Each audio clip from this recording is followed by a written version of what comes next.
नमस्कार दोस्तों, रश्मि के घर में आप सभी का स्वागत है। आज मैं आप लोग को बताऊंगी बहुत ही टेस्टी और नाश्ता रेसिपी जो आप नाश्ता के तौर पर भी या ऐसे भी जब चाहे तब खा सकते हैं। और ये सर्दियों में खास करके बहुत पसंद की जाती है और खाने में भी ये बहुत टेस्टी होती है। चलिए देर न करते इसे बनाना शुरू करते हैं। तो इसे बनाने के लिए सबसे पहले क्या करना होगा, मैं 1 कटोरी चना दाल ली हूँ। देखिए इसे मैं अच्छी तरह से रात भर पानी में फूलने दे दी थी, भिगो दी थी और ये अच्छी तरह से फूल गई है। तो अब इसे अब मैं 1 कटोरी डाल देती हूँ।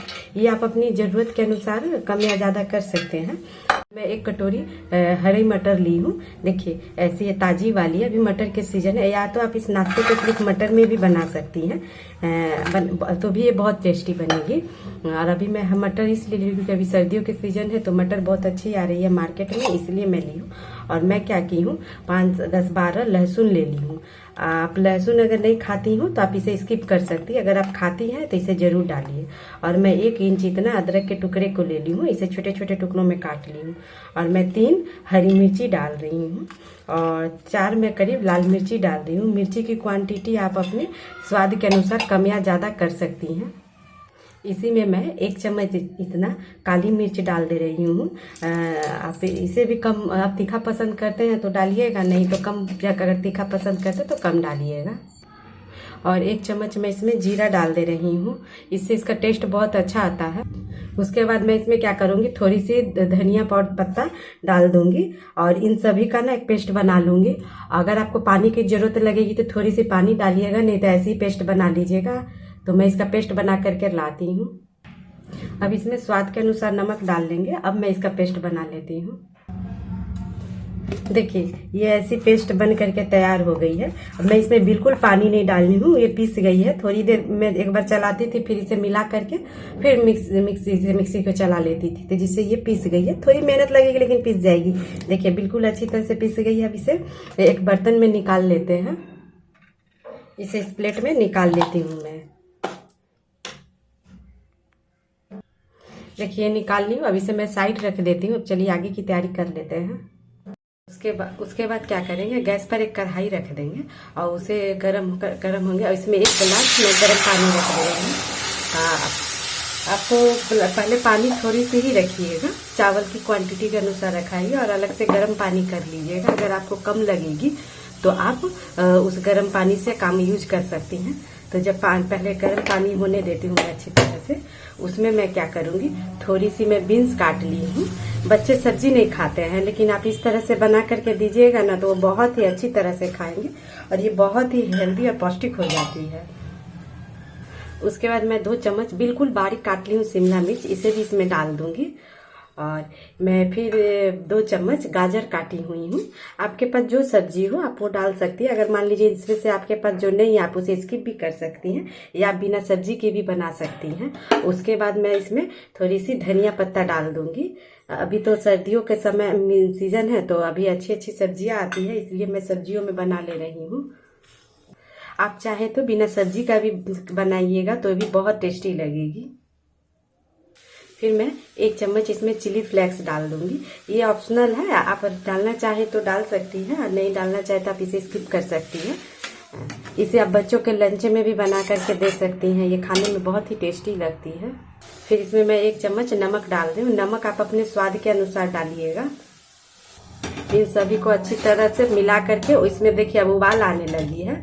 अब इसमें मैं क्या करूँगी, चावल का आटा डाल दूँगी। चावल का आटा आप अपने ज़रूरत के अनुसार डाल सकती हैं। मैं करीब 2 कप डाल रही हूँ, आप अपने ज़रूरत के अनुसार इसे कम या ज़्यादा कर सकती हैं। उसके बाद इसे अच्छी तरह से गैस को बंद करके इसे अच्छी तरह से मिला देंगे। देखिए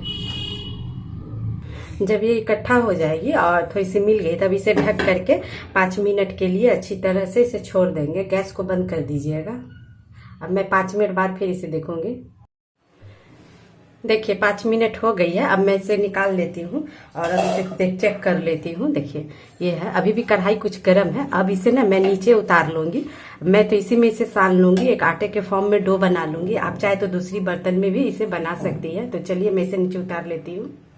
अब मैं इसे साइड रख देती हूँ। आप इसे इस तरह से धीरे धीरे हाथ से मिलाइएगा, पर इतना ही गरम जितने गरम में आपको काम कर सके, बहुत ज़्यादा गरम में नहीं कीजिएगा नहीं तो हाथ जल जाएंगे। तो इस तरह से इसे इस तरह पहले मिला लेते हैं। ये इस तरह से हो गई है। मुझे लग रहा है कि इसमें थोड़ी सी पानी मुझे डालना होगा, तो मैं क्या करूँगी, इसमें थोड़ी सी खौली हुई गरम, बिल्कुल गरम पानी थोड़ी सी ही डालूंगी। एक बार में ज़्यादा नहीं डालिएगा, नहीं तो गीली हो जाएगी। और शुरू में भी अगर आप ज़्यादा पानी ले लीजिएगा तो भी आपके चावल के आटे गीले हो सकते हैं, इसलिए बाद में भी आप इस तरह से डाल सकते हैं। मैं इसे अच्छी तरह से आटा की तरह सान लेती हूँ, डो के फॉर्म में ले आती हूँ। देखिए मेरी आटे इस तरह से सन करके तैयार हो गई। अब इसे मैं साइड में रख दे रही हूँ। आटे को साइड में रख दिया, तो देखिए इस तरह से इसे निकालिएगा, एक रोटी इतना, और इसे इस तरह करके आप हाथ में थोड़ी सी तेल लगा लीजिएगा, जिससे ये चिपकेगी नहीं और बहुत ही आसानी से ये हो जाएगी। और देखने में भी ये बहुत ही कलर दिख रही है, सुंदर दिख रही है, तो इसे तो देखते ही खाने का मन करेगा। देखिए इस तरह से इसे बेल लेंगे। देखिए करीब इस तरह रहनी चाहिए, या तो आप इस तरह भी बना सकती हैं, नहीं तो अगर आपको ज़्यादा शेप चाहिए तो इसे इस तरह से कट कर लीजिएगा। और जब इसे कट कर लीजिएगा तो देखिए ये इस तरह से हो गई।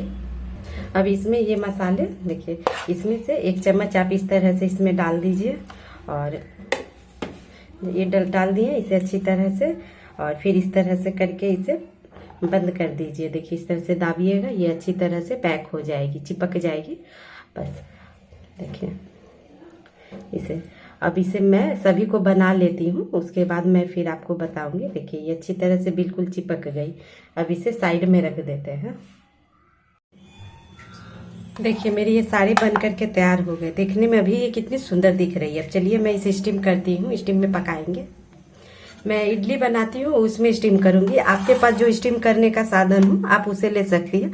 अगर आपके पास नहीं है स्टीम करने के लिए तो आप छन्नी या फिर इस तरह की, रुकिए मैं दिखाती हूँ, या इस तरह के जो प्लेट आती हैं जाली, तो इसमें थोड़ी सी तेल लगा करके और आप किसी भी बर्तन में इसे रख करके ऊपर से कवर करके भी पका सकती हैं, उसमें भी पक जाएगी। तो मैं तो फिलहाल इडली स्टैंड में स्टीम कर लूँगी, और अगर आपके पास स्टीमर है तो आप उसमें कर लीजिए। देखिए मैं सारे को इस तरह से डाल दी हुई है, सारे नाश्ते को। अब मैं गैस की तरफ चलती हूँ। मैं नीचे स्टीमर, ये इडली स्टैंड में पानी रख दी हूँ। अब इसे इस तरह से इसमें डाल दूंगी एक एक करके। देखिए ये, और ये आपस में चिपके की भी नहीं। देखिए इस तरह से रख करके, और इसे मैं करीब 20 मिनट के लिए स्टीम होने दूंगी। इसे ऊपर से इस तरह से कवर कर दे रही हूँ मैं। अब इसे मैं 20 मिनट करीब 20 मिनट तक ये अच्छी तरह से उबलेगी। अब 20 मिनट बाद मैं इसे देखूंगी। देखिए पूरे 20 मिनट हो गए हैं। अब मेरी पिट्ठा लग रहा है बन करके तैयार हो गई होगी। चलिए इसे चेक कर लेते हैं। तो इसे साइड रखिए, और इसे चेक करने के लिए एक चम्मच ले लीजिएगा या चाकू, उसे इसके अंदर डालिएगा और इसे फिर बाहर निकालिएगा। देखिए ये बिना गंदे हुए निकल गई, यानी अब पक करके तैयार हो गई है। अब गैस को कर लेते हैं बंद, और इसे अब ठंडा होने देंगे। मेरे सारे नाश्ते बन करके तैयार हो गए। खाने में बहुत ही टेस्टी और चटपटी होती है, और इस पौष्टिक भी है। इसमें तो बिल्कुल तेल नहीं लगी हुई है, और इसमें बहुत सारे सब्जियां हैं। बच्चे जिसे, अब इसमें सब्जियों का टेस्ट तो बिल्कुल ही पता नहीं चलता। बच्चे तो इतने प्यार से खाएंगे कि करीब सप्ते में 5 दिन में आपको तो बोलेंगे कि इसे ही मुझे लंच में दे दो।